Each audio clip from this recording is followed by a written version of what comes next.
What's good, you guys? It's your girl Kayla, and I'm back with another video. First and foremost, if you are new here, welcome. If you're returning, thank you so much for coming. I appreciate every single one of y'all. So we're gonna continue to get straight into it. We're gonna be talking about sperm donors again because there's just so much to know about choosing a sperm donor and the things that go on behind the scenes that a lot of people don't really talk about. So today we're going to be talking about the struggles that I've seen so far with choosing a sperm donor. So you may choose to go the sperm bank route. You may choose to pick a known donor from your friends or, whoever. So it really just depends on whichever you choose. I can tell you now, I originally tried to go the friend route, somebody that I knew, but things got complicated. There is an issue with me wanting full custody, him not having any parental rights, even though I wanted the child to be able to know who he is in relation to him and still have that part of the family. I just don't ever want to have to spend time in court fighting a custody battle or anything like that. And since I'm doing this as a single mother, I didn't want to do the whole co-parenting thing with him. So it was a very unique situation that we were discussing, but at the end of the day, he just had to be honest, and he was just like, hey, I don't feel comfortable with having a child, and I don't feel comfortable with having a child out there that I am not the legal parent of. So that was a deal breaker for him. That was fine. And so I took my sights over to a sperm bank, because there's not a lot of people that I know personally that I would feel comfortable with being stuck with for the rest of my life, because we have a child together, and there's not a lot of people on top of that that I trust to be the biological father of my child. So I went to the sperm bank. Now, with that, as you guys already know, if you have not seen my previous video about choosing my sperm donor, where I said I chose my sperm donor, there is a lot more to it than just what meets the eye. There's genetic testing that needs to be done both for you and for the sperm donor. You need to know the things that you're positive for in your genetics, what traits that you carry, and different things like that, especially what your sperm donor carries. So you may not always have a genetic tester done, but you will need to have that sperm donor tested for genetic tests. And so there are sperm banks out there. I have listed them before. I can list them again below, that have been approved to sell sperm. Not everybody has to get this accreditation, but it just means that they run the sperm, or rather they run the donor through a lot of different genetic tests, and they do I see at least 280 different genetic tests. And so you know exactly what you're getting when you get the sperm. Of course, it can't account for everything that's out there, but the vast majority of different disorders and diseases and things that they may carry has been screened for. If they do have anything, you will know when you buy that, before you buy that sperm, when you go to choose that sperm, because that'll be presented to you for free. If you have to pay for it, I recommend that you go somewhere else, because California Cryobank and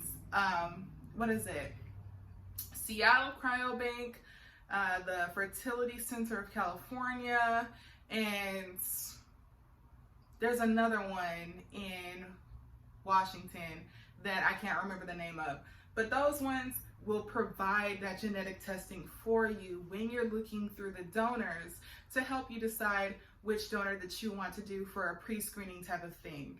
So that's how I chose my donor. I will say though, shopping for a donor is a lot like shopping for a house. If you don't know, I'm saving up for a house as well. But I say that to say that everybody is looking at that same house. Everybody's looking at that same donor. You have a list of the things that you want. You have a list of the things that you don't want. Or if you don't, you still have somewhat of a general idea of what kind of feeling you're going for when you're looking for a sperm donor. If I had a partner, I would most likely want a sperm donor that looks like my partner. So the baby can kind of look like both of us. Since it's just me, I did want a black sperm donor, but, and this is where it gets into it, there were issues with that sperm donor. A lot of the black sperm donors that I found have some sort of anemia trait, and I can't have any anemia traits because I have anemia. My dad had the sickle cell trait, so I don't know if I have that trait, but with me already having anemia, having a partner or a sperm donor who has anemia is just not good genetically for my child. It doesn't mean that they're gonna have it, but that does significantly increase their chances of having that, which could cause complications down the road.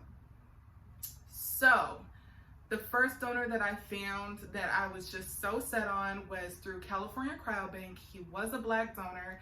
He had perfect genetic testing, which means he tested negative for 283 different genetic tests that they had done on him. And he was attractive. He had cute baby photos on top of that. What he was doing in his life was really great. He already had a child that he was raising, and his reasons for donating is that he wanted to be able to provide that ability or that service for somebody who couldn't have a child any other way, and allow them to have that feeling, which was very noble. Obviously, not everybody's going to do it for that, and he may have been really just doing it for the money, whatever. But I really like that, you know, just the different things that I could really present to my child about this is your sperm donor, blah, blah, blah. The issue is he was an anonymous donor, so that is one thing. For me, I don't really care too much, but he was an anonymous sperm donor. The issue is he had 43 vials that I know of that are 34. I get my numbers flipped. And so I thought, okay, I have time. I found him at the end of March, around the time I had my consultation. By June, when I had decided I wanted to buy some sperm and just go ahead and have it for a later date when I finally do my IUI, I saw that not only did they rework their website, they increased their prices to $990 per vial. And that sperm donor that I had say that I wanted to buy the sperm from was no longer available. So I don't know if it's because people had been buying his vials and they ran out and they just hadn't updated it or what, but he's no longer available. I've checked a few times since then and he's not. So I had to continue my search. Like I said though, most black sperm donors do have some sort of genetic disorder, most likely anemia. And it's very hard to find a black sperm donor. So I think during this whole thing, I found 5 black sperm donors. He was the only one who had clear genetic backgrounds, CMV negative, all that other great stuff. So I had to branch out and see what I wanted. And I actually settled on a Korean sperm donor. And I was gonna wait until, you know, later on down the road, but we're talking about sperm because I'm about to buy it.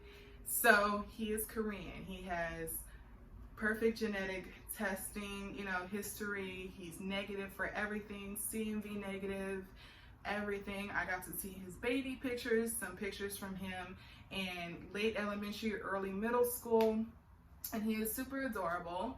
And I like the other things about him that I did see. So given that, I went on and I chose him. The issue that I'm running into now is that now that I'm getting everything ready so I can finally buy the sperm bank that I'm going through has changed their policies again. So now instead of all these different kinds of vials that you can buy from unwashed to washed and IUI, ICI, and all these other vials, gender pre-selection and everything else that you could do, they have significantly reduced the list to where they have what they call their premium IUI vials and their platinum vials. And they are twice the price of the washed IUI vials, just regular washed IUI vials. And now there's a minimum purchase of 2 vials. So what that means is, unless you're having one of those cycles where you inseminate twice, you're going to have to pay for storage for that second vial that you have to purchase. Also, they do have it set up also, like, well, it doesn't necessarily matter if you're doing IVF. I don't know how many vials you need for IVF, but if you need multiple vials, I guess that is, fine.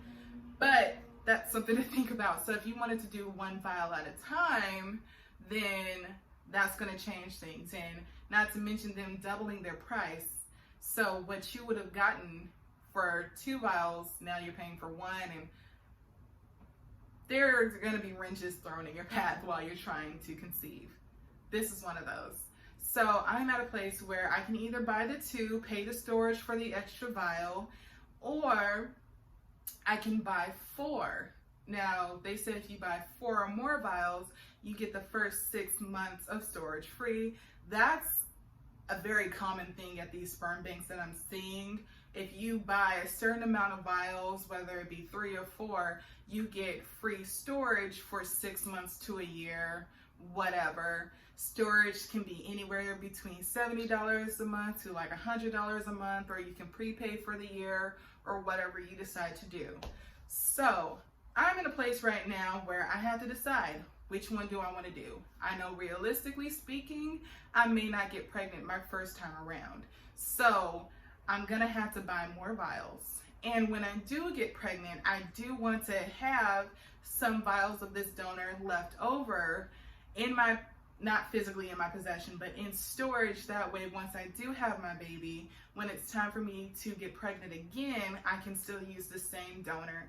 I don't have to worry about them being out of his vials or anything like that. So where I'm at right now is I'm going to have to buy those 4 vials.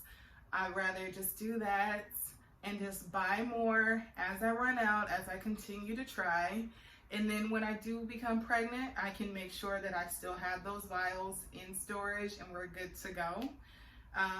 It's $70 a month, regardless of how many vials that you have. So that works for me.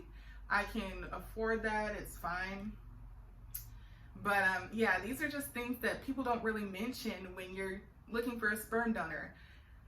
You're not always able to just up and buy sperm so easily. I think with California Cryobank, you call them and you let them know like, hey, I want to buy it. But I think even with them, because of the accreditation that these centers have, there's certain paperwork that you have to have. So like I mentioned, for me, I have to have my midwife sign the paperwork. I sign the paperwork, and they need a copy of my testing that I had done. So those prenatal labs that I had done back in May, June, I'm trying to remember, I think I had them towards the end of May / early June. But the prenatal labs that I had, I need to give a copy of that to them. The reason for that, I mentioned it in last week's video, is most likely because they need to make sure that they cover all their bases. If you have some sort of issue within you, whether it's a disorder or something like that, they need to make sure that they have their bases covered in case something does happen, your child develops something, and you try to sue them saying that they gave you bad sperm, which has happened quite a lot. They're covered. So, or you're covered, because now they have those records as well. So that's where we're at with that. I tell you what, there's a lot of ups and downs to this TTC journey, but I promise you it's worth it. Can't say I'm quite frustrated with them changing their policies and increasing their sperm. I was at first, because I just kind of feel like at this point, people are really just taking advantage of people who want to have a child, and they know that we're going to pay what we have to pay to be able to have them. I don't like that, but it is what it is, and thankfully it's not nearly as much as some of these places that are charging $1,000 or more per vial, and they're not even big vials. They're just these itty bitty things of sperm. And yeah, so that's what I got for you guys today. If you have any more questions, please feel free to ask them down below. I will either answer them down there or make a video about it if it's a longer explanation. And yeah, don't forget to like, comment, and subscribe, and hit that notification bell so you can tune in with me every time I upload. And I will see you guys next week.